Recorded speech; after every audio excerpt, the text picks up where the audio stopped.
Bapak-bapak dan ibu-ibu, saudara dan saudari, kaum muslimin dan muslimat, al-hadirin wal hadirat, wal musyahidin wal musyahidat yang dirahmati Allah Subhanahu wa taala. Selanjutnya salawat dan salam sama-sama kita doakan dan sampaikan kepada Nabi kita, Nabi besar Muhammad sallallahu alaihi wasallam. Mudah-mudahan salawat dan salam itu membuat cinta kita kepadanya semakin dalam dan terasa ringan kita mengikutinya dan menyenangkan kita menghidupkan sunnah-sunnahnya. Di samping itu kita juga berharap mudah-mudahan di akhirat kita diizinkan mendapatkan syafaatnya, dikumpulkan bersama dan di bawahnya dan di bawah bendera dan pancinya. Bapak dan ibu kaum muslimin dan muslimat dirahmati Allah, judulnya berat. Rindu itu berat. Terus jangan kau sendiri. Ma'asyiral kiram dirahmati Allah. Saya sambil bertanya tadi sama mahasiswa saya, apa bahannya ini semua? Alhamdulillah, rupanya ide mereka dengan pikiran saya seiring rupanya. Ma'asyiral kiram dirahmati Allah. Pada asalnya kita di dunia ini diciptakan untuk beribadah. Wa ma khalaqtul jinna wal insa illa liya'budun.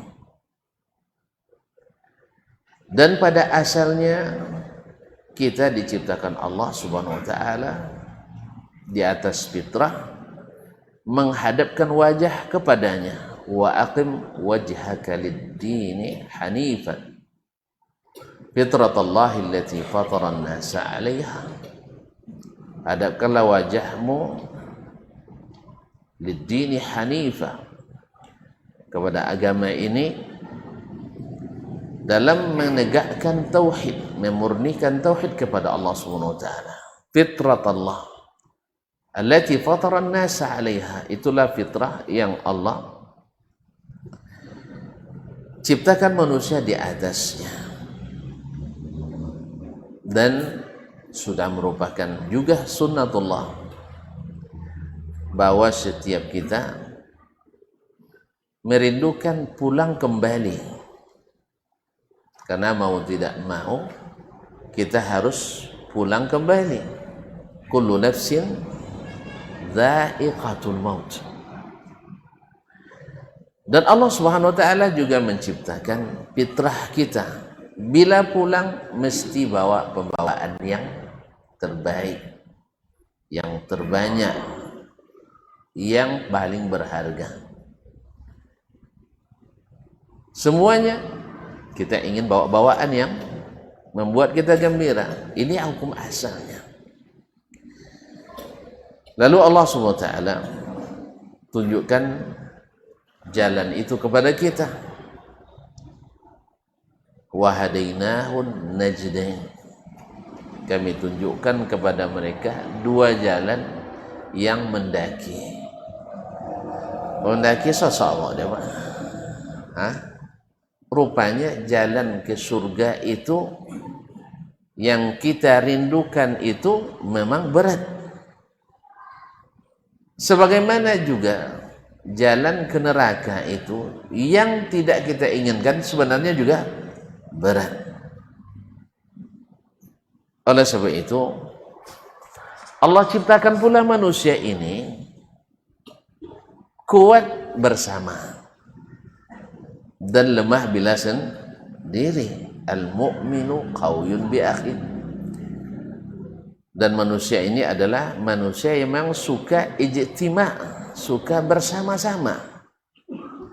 Apalagi kalau makan pasti lewat musamu. Demikian juga bekerja suka batobuh. Dan dia Pak, dia hukum asalnya. Nanti boleh mau gaji cak dan soalnya. Ma'asyiral kiram dirahmati Allah SWT. Jadi Allah SWT berikan kepada kita agama ini, diberikannya petunjuk-petunjuk melalui kitab-kitab yang diturunkan, rasul-rasul yang diutuskan. Subhanallah, lalu ditunjukkan amalan-amalan yang besar-besar yang memerlukan semangat yang besar dan kesabaran yang besar pula, dan dipikul oleh orang-orang yang punya ikhtiar besar. Yang pertama, yang paling berat itu adalah yang paling besar, yang paling cintai Allah apa? At-tauhid, iman billah, al-kalimat at-tayyibah, kalimat yang bau. Menegakkannya bukan masalah mudah dan bukan perkara ringan. Hanya orang-orang yang kuat yang bisa memikulnya. Tidak semua orang bisa mengucapkannya dan melaksanakannya. Orang-orang Quraisy dulu ketika datang Nabi SAW menegakkan kalimat ini, la ilaha illallah Muhammadur Rasulullah, serta merta mereka terima, langsung diterima. Kenapa? Berat. Kalimat ini berat. Konsekuensinya apa? Kalau bahasa singkatnya, siap berubah. Siap berubah. Karena ini akan membuat kita berbeda dengan orang manapun. Akan membuat kita berbeda dengan siapapun yang tidak menegakkan kalimat ini. Tentu saja tidak semua orang bisa. Tidak semua orang bisa. Oleh sebab itu para sahabat radhiyallahu anhum, di saat mereka sudah menerima kalimat ini dan mereka sadar bahwa menegakkannya sendiri sungguh berat, mereka pun mengajak calon-calon sahabat yang lain.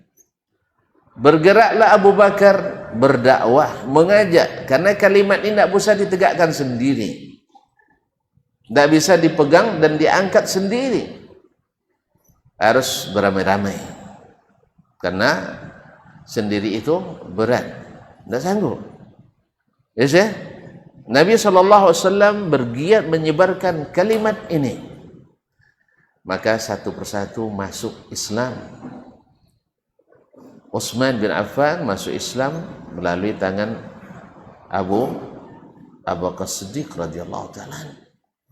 Khadijah masuk Islam. Siapa lagi bang?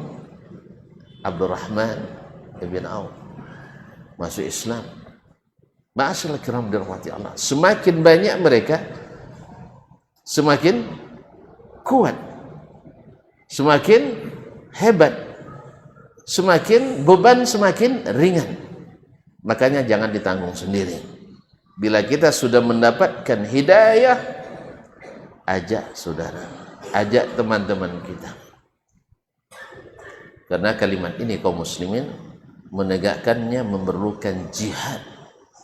Jihad harta, sebagaimana Nabi SAW dulu memerlukan orang-orang yang mensupport beliau dalam bidang dana dan harta untuk berdakwah.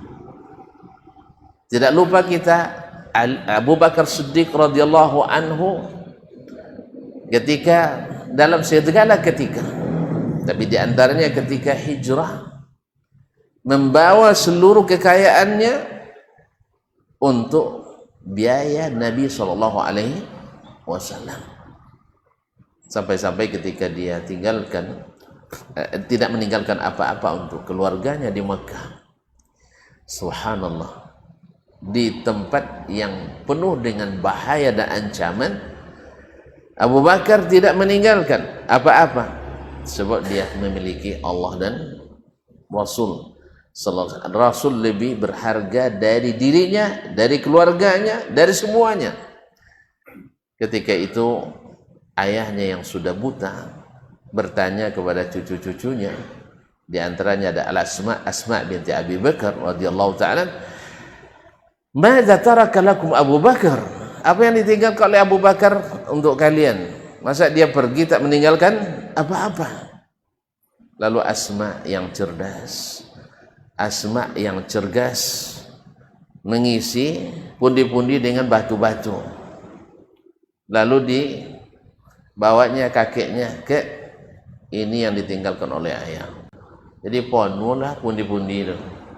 Kampinya penuh dek batu, tapi dikira oleh datuknya yang buta itu adalah piti. Berarti nyamanlah hati orang tua itu, tapi lebih nyaman lagi Abu Bakar Siddiq radhiyallahu taala anhu, karena dia membawa beban yang sangat berat tetapi penuh dengan keimanan. Ma'asyiral kiram. Demikianlah para sahabat seperti Utsman bin Affan radhiyallahu anhu. Juga mengeluarkan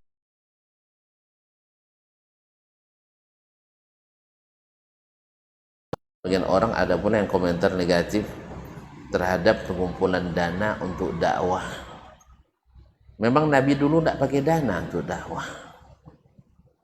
Ada sebagian yang sinis pula, tak apa ngumpul-ngumpul donasi untuk dakwah. Subhanallah, Nabi SAW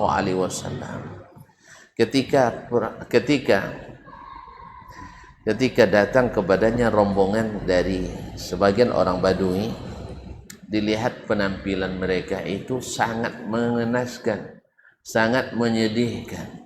Nabi SAW lalu mengumumkan sahabat, siapa yang bisa mengumpulkan harta untuk biaya mereka ini supaya berpakaian lebih layak, makan lebih sempurna.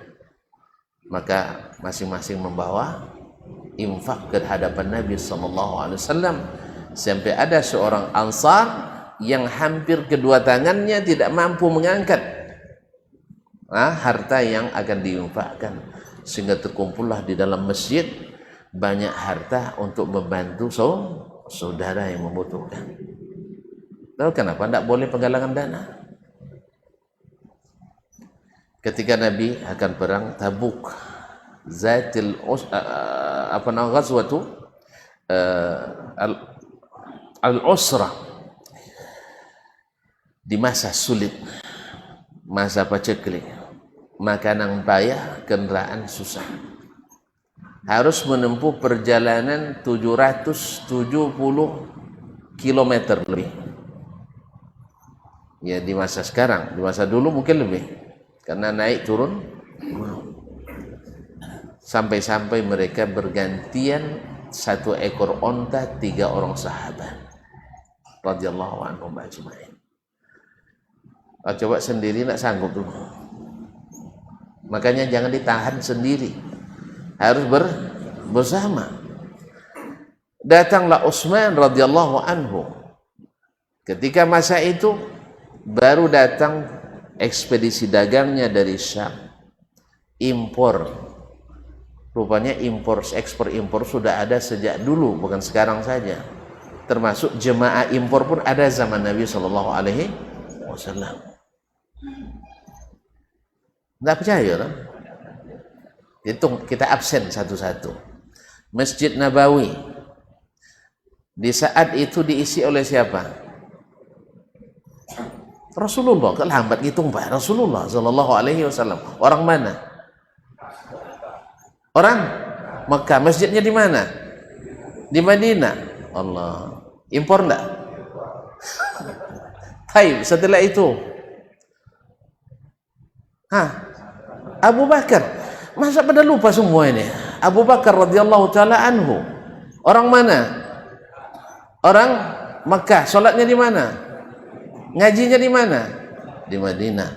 Impor enggak? Lagi. Umar, orang mana? Orang Mekah. Terus Sa'ad bin Abi Waqqas, orang mana? Orang mana? Orang Mekah bang. Orang Mekah. Abdurrahman bin Auf. Orang mana? Taib. Dan seterusnya. Sampai Abu Zar Al-Ghifari. Dari mana? Bani Ghifar. Bukan orang Mekah, tapi di arah ke Yaman. Mungkin kalau ada persentase 50-50 ada antara jemaah tempatan dengan jemaah dari luar. Inilah Islam, tidak membedakan orang tempatan dengan orang luar. Masjid ini milik Allah. Bukan milik bersama, tapi milik Allah. Ini kadang milik bersama, tapi bodwon boleh masuknya. Salabiyah enggak boleh. Enggak. Masjid itu milik Allah. Dan Allah suka semakin banyak isinya, semakin besar pahalanya. Semakin besar jemaahnya, semakin hebat pahala mengalir kepada pewakaf dan pengurusnya. Saya bangnya, ini kalau ngurus masjid, jangan tambah sekenek uang, tak tambah banyak. Sebab pahala itu sesuai dengan jumlah orang yang memakmurkannya, bukan dengan mengurangi orang yang memakmurkannya. Berat, memang berat. Ya, masuk saja awak AC dipakai dah, kipas angin dipakai dah, WC lodah dah, lapia beraubu. Subhanallah. Kaum muslimin dan muslimat dirahmati Allah. Ini semua kalau dikerjakan bersama kita akan bisa. Ma'asyurah. Jadi tidak, bahkan Nabi alaihi salatu wassalam menjadikan al-muhajirin yang datang dari tempat yang jauh bersaudara dengan orang-orang Ansar yang menjadi tuan rumah. Apa sifatnya? La yajiduna fi anfusihim hajatan mimma utu. Mereka sedikit pun tidak merasa terkurangi, bahkan tidak mengharap sesuatu apapun dari akibat orang muhajirin ini datang. Awak agaknya ya, kalau datang muhajirin ambojo tapi etong ai katigo etong lejinya. Botang lah dulu. Kan ya Pak? 3 hari boleh tamunya. Kan ya, apalah dia seperti itu langsung tu. Ai kampe etong dulu. Ini enggak, tidak ada hitung-hitungan. Apalagi di rumah Allah Subhanahu wa taala.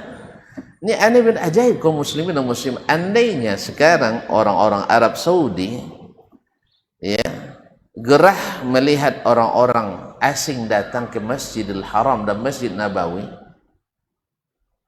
Nah, cuman enggak? Dua situ lang situ kan. Kalian orang lainnya, kami buat masjid, kalian nan salat sikone. Nah, justru mereka di musim-musim ramai mereka sengaja tidak solat di Masjidil Haram dan Masjid Nabawi untuk memberikan kelapangan kepada para tamu Allah Subhanahu wa taala. Itulah iman. Itulah kerinduan yang membuat kita semakin dekat kepada Allah Subhanahu wa taala dan semakin dekat umat kepada Allah Subhanahu wa taala, bukan dengan hal-hal yang semakin menjauhkan Allah, orang dari rumah Allah Tabaraka wa taala. Kaum muslimin, kaum muslimat, sedang jemaah yang dirahmati Allah. Utsman datang membawa 100 ekor onta dengan muatannya. Tekanan rejal si kunto bapa buatan ada tekanan. Unto bapa tolok mambore. Hah? 200 kilo. Masya Allah. 200 kilo kali 1. 2 ton. Ya. Iya 2 ton. 2 ton kalau Messi 2 ton banyak. Tahu lah cek kunyang lah dulu 2 ton banyak piti. Cek kunyang tu cek kunyangnya. Kalau le 1 kilo saja ada bang, cek kunyang pun ada bang tengok. Le 1 kilo cek. Hah? Tengok kadang. Apa? Dah pilih ya? Tahu lah 2 kilo berarti ompek ibu cek kunyang. kali 25 rial. Sampai kali 25. Satu apa? 1.000 rial ya. 1.000 rial. Bawa piti? 1 ke ibu kali sampai atui, sampai ibu. Sampai atui ibu ribu. Nah, 400 ribu. Hampir setengah miliar. Itu kalau cek kunyang, Pak. Tentu yang kan diekspornya dari mana? Jadi dari Syam. Yang di situ banyak orang Romawi. Itu yang dibawa. Apa kata Utsman? Semuanya dengan modal-modalnya fi sabilillah. Habis. Sampai Nabi SAW disebutkan ya tala la wajhu Rasulillah sallallahu alaihi wasallam.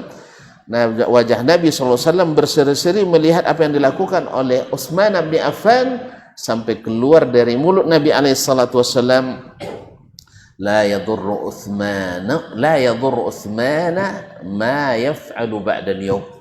Apapun yang dilakukan Utsman setelah ini tak akan mengurangi dia sama sekali. Artinya kalau nak buat dosa lah. Tapi apakah orang bertakwa seperti itu? Tidak. Semakin mendapatkan rekomendasi, semakin mendapatkan apresiasi, dia semakin termotivasi. Tidak selesai. Ma'asyarul kiram dirahmati Allah SWT. Andainya agama ini hanya dihidupkan oleh orang-orang miskin saja, tidak ada orang-orang kaya yang beriman di dalamnya, Nabi SAW mungkin kewalahan.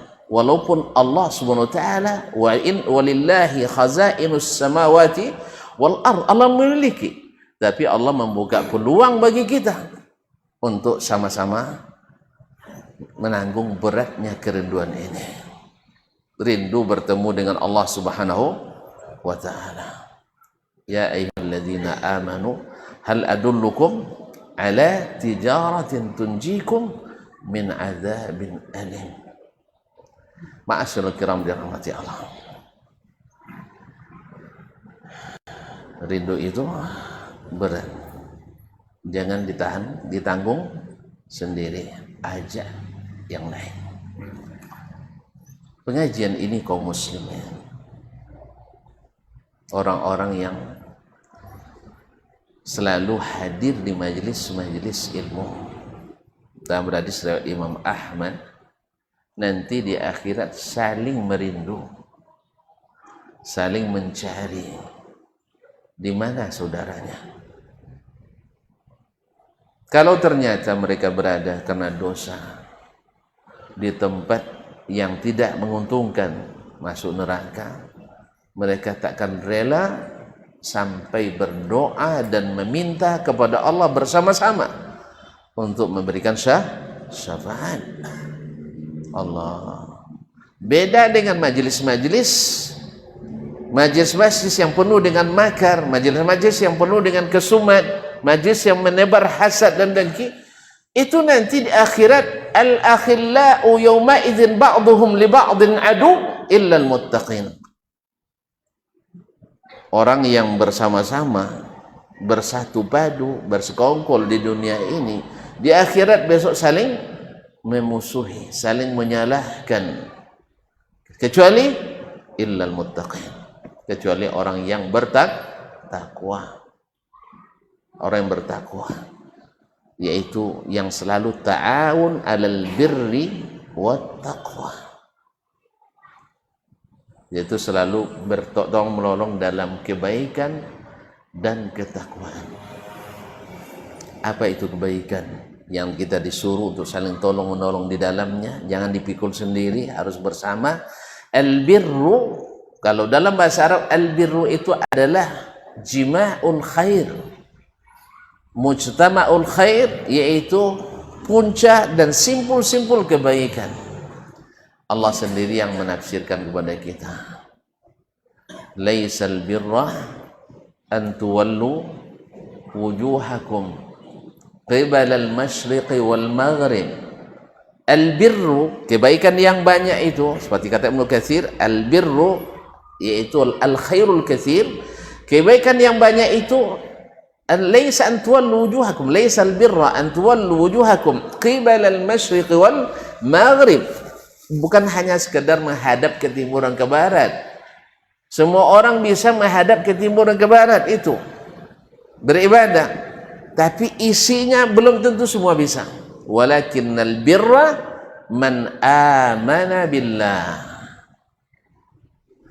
tetapi yang albir itu adalah man amana billah, orang beriman pada Allah. Apa ciri khasnya orang beriman pada Allah? Di antaranya akan disebutkan, innama ya'muru masajidallah man amana billahi wal yaumil akhir.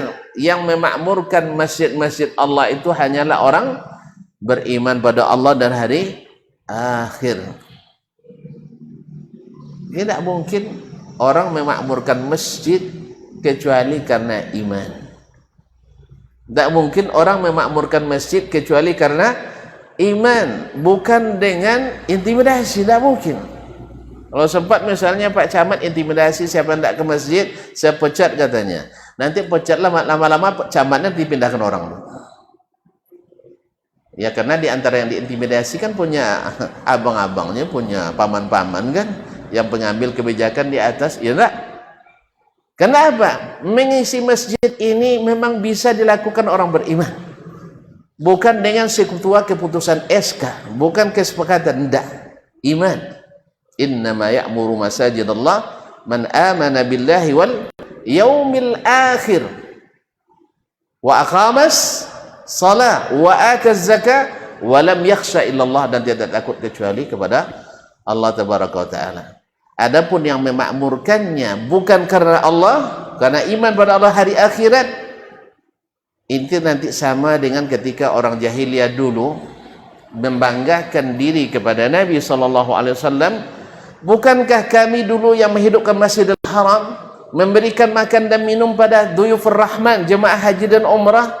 Allah yang jawab, aja'altum siqayatal haji wa imaratal masjidil harami kaman amana billahi wal yaumil akhir.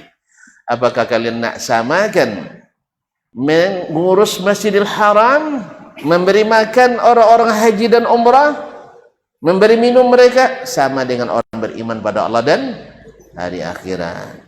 Ma'asyiral kiram dirahmati Allah SWT, rindu ke akhirat itu berat, maka harus bersama-sama. Makanya banyak amalan untuk itu. Kita lihat adalah banyak diantaranya amal jama'i, amal bersama.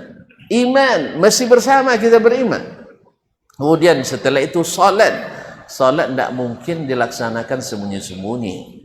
Salat wajib. Ya tak? Aku dek takut ria aku kan. Asal nampak orang sondok di solat kayu. Itu tipu saji, tak bisa sondok lah. Hah?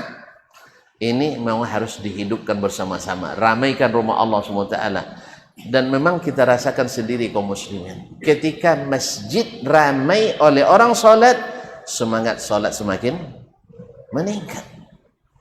Tetapi kalau sedikit yang datang solat 5 waktu, semangat pun solat akan hilang. Sampai pengurus pun bosan, awak azan, awak qamat, awak imam, awak makmum, awak doa, awak maiminkan.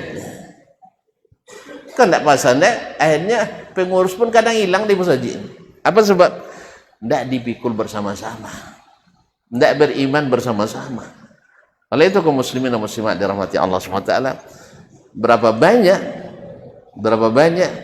masjid tidak bisa diramaikan karena tadi tidak diiringi dengan semangat iman bersama. Laisal birra an tuwallu wujuhakum qibala al-masyriq wal maghrib walakinnal birra man amana billah. Kecuali albir yang banyak itu adalah beriman pada Allah wal yaumil akhir, dan beriman pada hari akhirat. Subhanallah, ini kalimat Allah dan hari akhirat didekatkan oleh Allah dalam banyak ayat. Di antaranya adalah orang yang ingin rindu pada Allah dan hari akhirat mesti ikut Nabi SAW. Laqad kana lakum fi rasulillahi uswatun hasanah liman kana yarjullaha wal yawmal akhir wa dzakarallaha katsiran. Memang orang beriman kepada Allah itu ingatnya akhirat, bukan ingatnya dunia. Orang yang rindu bertemu Allah pasti ingatnya yaum al-akhir. Kenapa? Karena jumpa dengan Allah yang sesungguhnya itu di akhirat. Kita akan diberi nikmat yang lebih nikmat dari surga, yaitu an-nazar, lazzatun nazar ila wajhillahil karim. Indah lezatnya menikmati melihat wajah Allah yang mulia. Ini yang sering dibaca oleh baginda Nabi sallallahu alaihi wasallam dalam doa di salat malamnya. Apa kata apa namanya? Nabi alaihi salatu wasallam minta ladzatan nazar ila wajhikal karim. Ya Allah, berikan kepadaku nikmatnya melihat wajahmu yang mulia pada hari akhirat nanti. Bahkan mengalahkan nikmat surga. Mengalahkan nikmat surga. Ma'asyiral kiram, makanya dikatakan. Nah, gimana caranya? Tuh, iktisak bin Nabi sallallahu alaihi wasallam, yaitu mencontoh Nabi alaihi salatu wassalam. Berat enggak mengikuti Nabi? Berat apa tidak? Berat. Kenapa berat? Karena dari 73 golongan, dari 73 golongan umat, dan yang dimaksud dengan umat di sini adalah ummatul ijabah, umat yang sudah bersyahadat, bukan umat ad-da'wah, masuk Yahudi dan Nasrani di dalamnya. Apa sebab? Karena Nabi sudah membedakan Yahudi berpecah jadi 70 lupa 70. Ulang kembali, kita terpecah menjadi 73, Nasrani 72, Yahudi 71. Nah, semuanya kita masuk surga, betul? Dari 73 golongan kata Nabi, kulluha fil jannah, semuanya di surga, betul? Serius ya? Ustaz nak memasukkan orang neraka semua, sikit-sikit neraka, sikit-sikit. Nah, ini binafsi kalami Sayyidina Muhammad sallallahu alaihi wasallam, bahwa 72 potensi masuk neraka, illa wahidah, kecuali satu. Ditanyakan kepada sahabat, ditanyakan oleh sahabat ke Nabi sallallahu alaihi wasallam, yang mana yang satu itu? Mana yang lebih berat, Pak?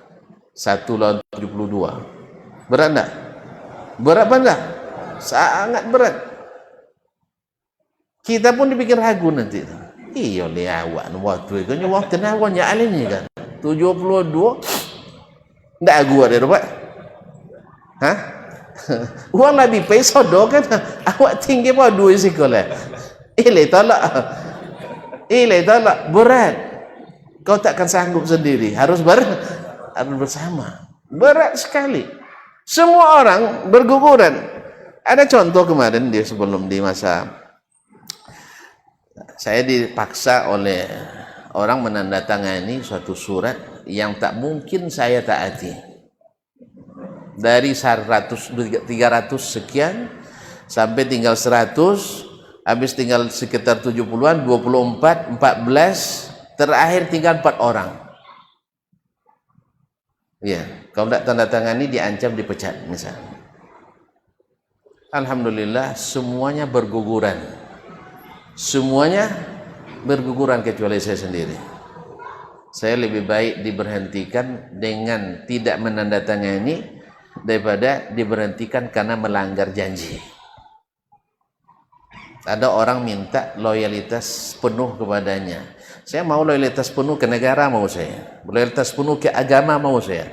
Tapi loyalitas penuh kepada pribadi, untuk yang mengurus negara, saya tidak bisa. Kemana-mana perginya. Kaum muslimin. Berat kan? Berat enggak? Semuanya dengan berat hati terpaksa. Paman yaturra ghaira baghin wala hadin falah itsma alih dan sebagainya. Sendah. Apa sebab? Saya lebih senang berhenti karena tidak tanda tangan daripada berhenti gara-gara melanggar perjanjian. Mana lebih mulia, Pak? Pak, kalau antin toge tidak mau tanda tangan, kalau jolin tidak bisa, itu ditanda tangan juga, atau tanda tangan sudah itu kena antin juga karena melanggar perjanjian. Mana aja?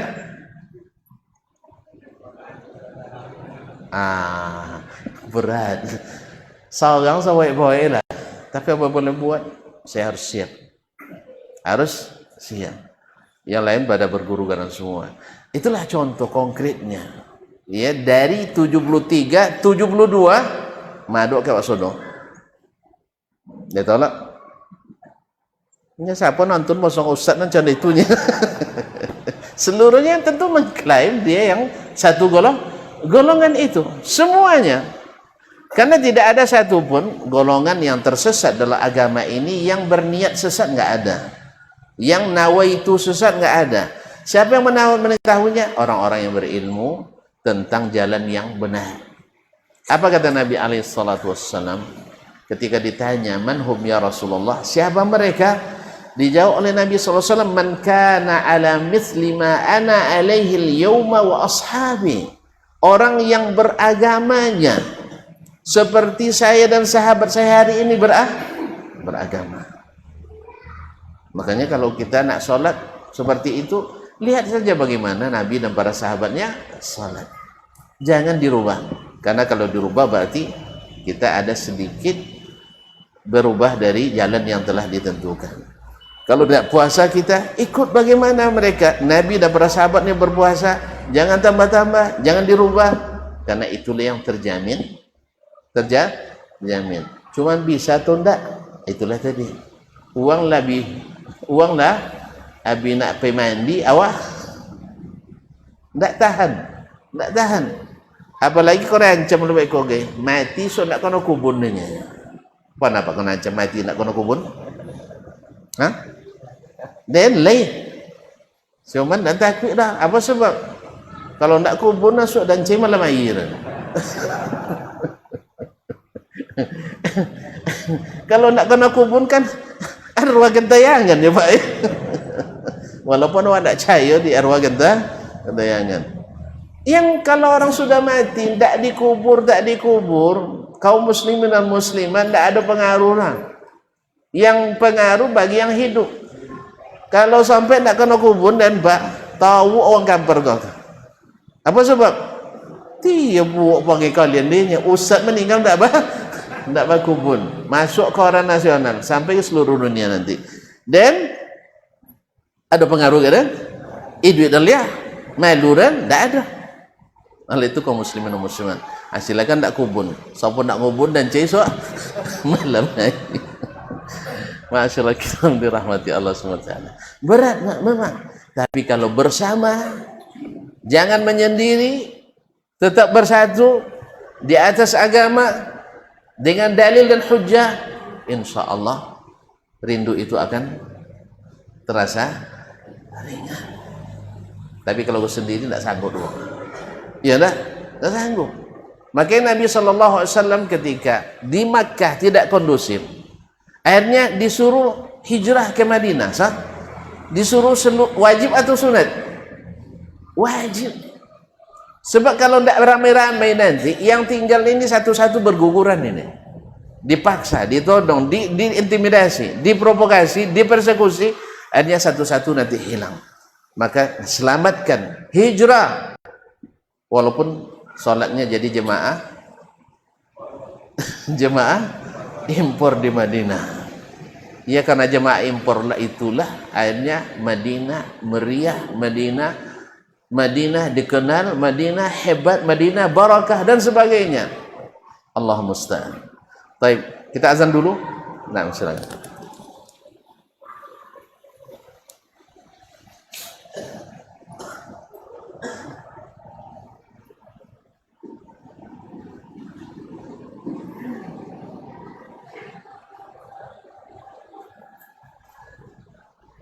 Allah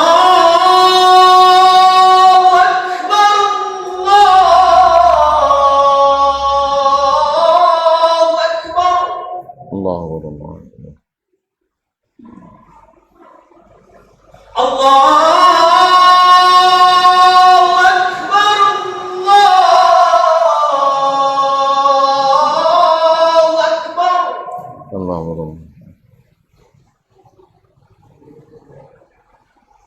أشهد أن لا إله إلا الله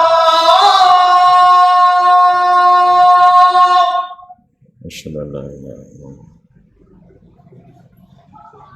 أشهد أن لا إله إلا الله أشهد أن لا إله أشهد أن محمدا رسول الله أشهد أن لا إله أشهد أن محمدا رسول الله أشهد أن محمدا رسول الله حي على الصلاة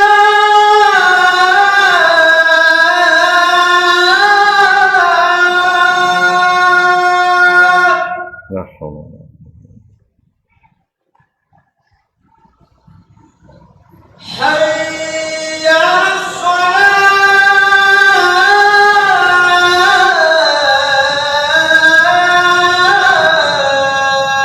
الصلاة لا حول ولا قوة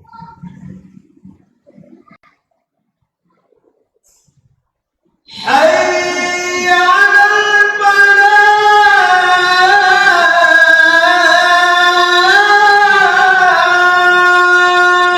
لا حول ولا قوة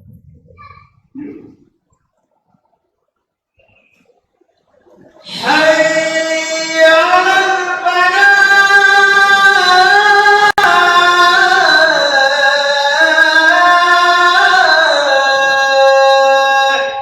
لا حول ولا قوة الله أكبر الله أكبر الله أكبر لا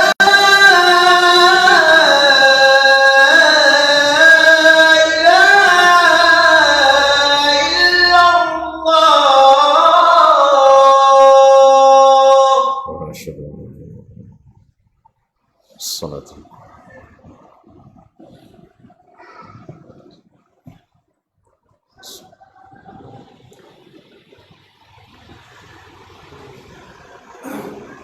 kaum muslimin kaum muslimat rahimanillah wa iyyakum. Kita sambung.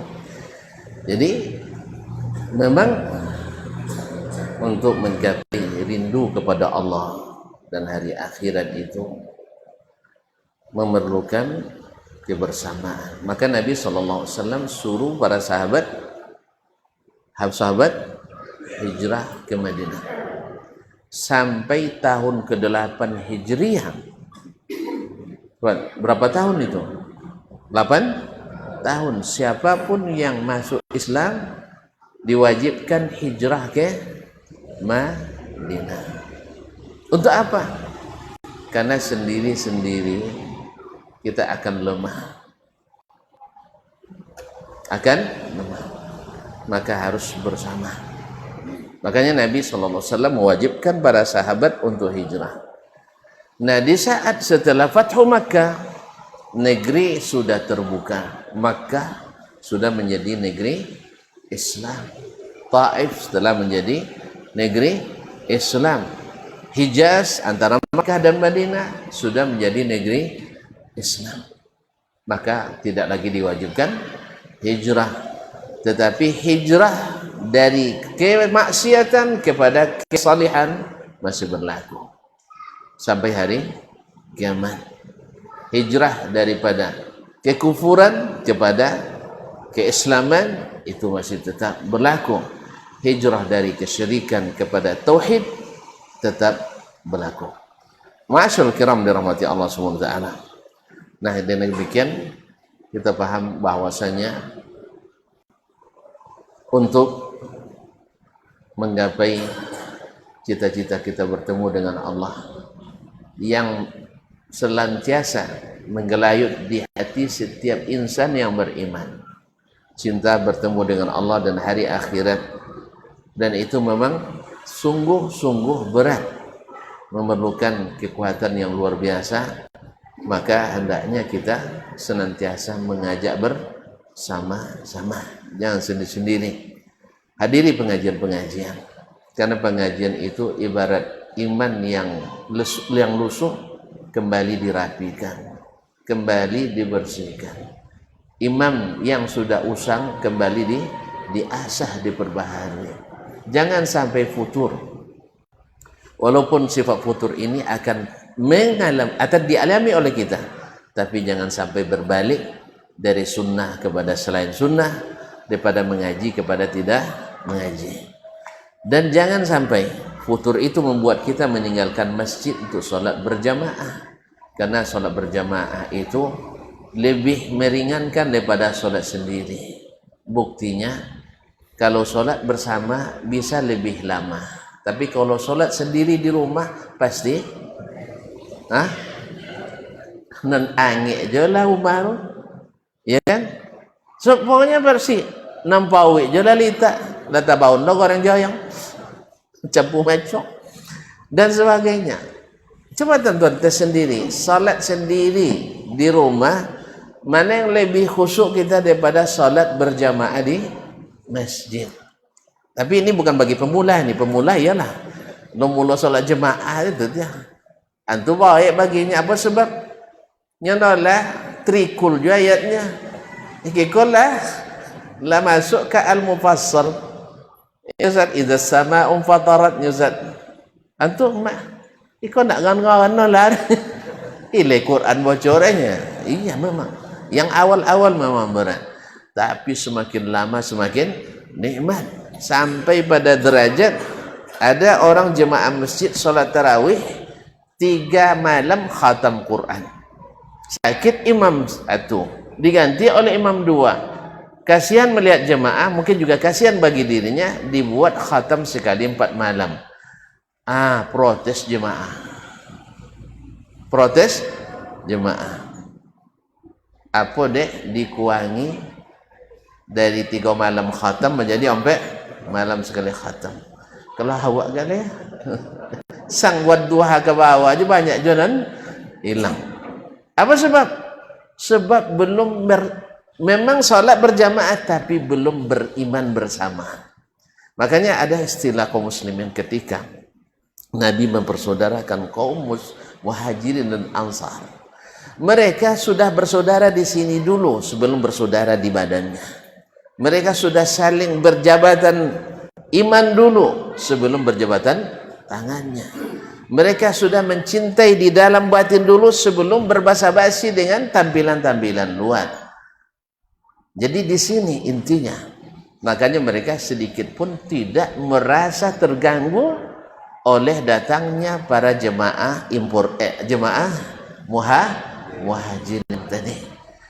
Subhanallah. Kenapa? Mereka tahu bahwa semakin banyak orang yang mengisi rumah Allah, semakin banyak orang beriman dan menegakkan sunnah Rasulullah sallallahu alaihi wasallam, maka semakin datang keberkahan, bercahaya, sehingga mudah untuk diatur, sehingga tidak banyak pelanggar aturan. Tetapi bila rumah-rumah Allah kosong, maka siap-siaplah banyak pelaku kemaksiatan. Pekat penyakit masyarakat, narkoba akan menyebar. Tapi memang ada orang yang khusus bidangnya membubarkan pengajian. Ada memang. Ya setelah itu tidak bisa dia lanjutkan dengan mengisinya. Allah musta'an. Bahkan ada satu tempat dulu orang-orang yang terlibat narkoba sudah banyak yang mulai mendekat masjid. Bahkan diantaranya ada yang memang alhamdulillah bertobat daripadanya dan aktif di pengajian. Tiba-tiba ada yang tidak suka jemaah impor. Akhirnya mereka bubarkan. Habis itu yang ke kuburan kembali ke kuburannya untuk berjudi dan narkoba dan sebagainya. Alangkah besarnya dosa pelaku seperti ini. Wa man azlamu mimman mana'a masajidallah ayuzkara fiha ismu wa sa'a fi kharabiha. Alangkah tidak ada yang lebih zalim daripada orang yang melarang masjid-masjid Allah didirikan padanya zikrullah dan berusaha meruntuhkannya. Ibnu Katsir menyebutkan meruntuhkan di sini bukan meruntuhkan bangunannya, tapi meruntuhkan takmirnya. Dari awalnya orang banyak sholat menjadi tidak ada, dari awalnya orang banyak zikir menjadi kurang, dari awalnya semarak dengan pengajian-pengajian akhirnya tinggal menjadi tempat yang kosong melompong dan tidak diisi. Semoga Allah memaafkan kita.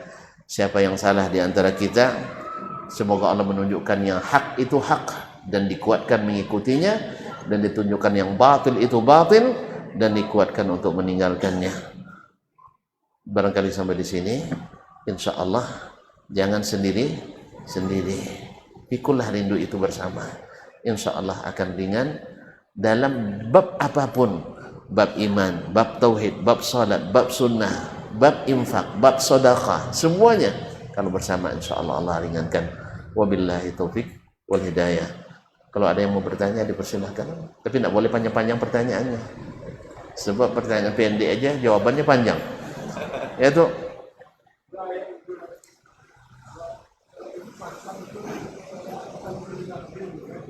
in ahsantum li anfusikum wa in asatum falaha. Tuh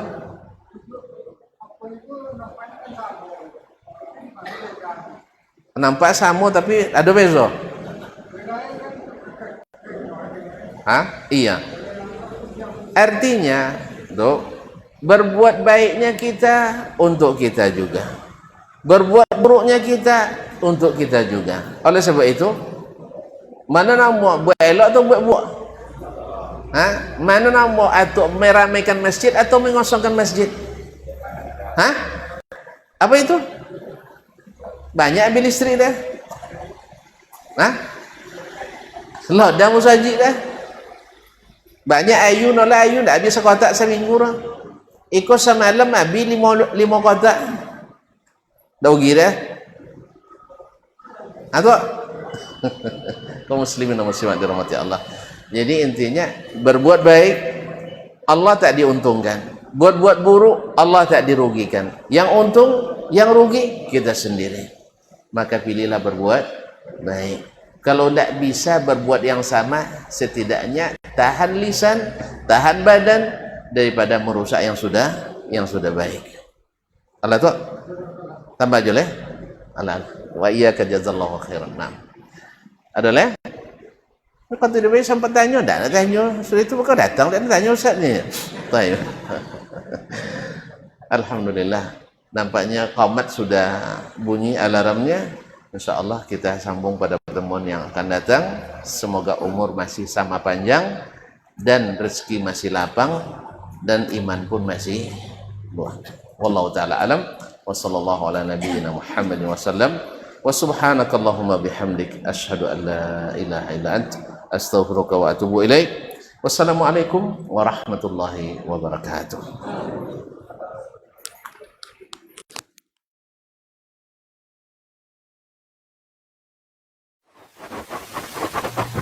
Barometer amal kita saleh tak salehnya di salat kita. Bila salat kita ikhlas dan sesuai dengan sunnah Nabi SAW, maka insya Allah amalan yang lain mengikuti.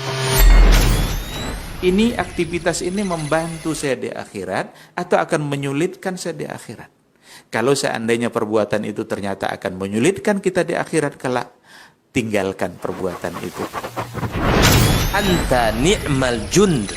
Kamu adalah sebaik-baik prajurit. Coba lihat. Kamu adalah sebaik-baik prajurit. Maka tujuannya adalah menghancurkan kehidupan rumah tangga.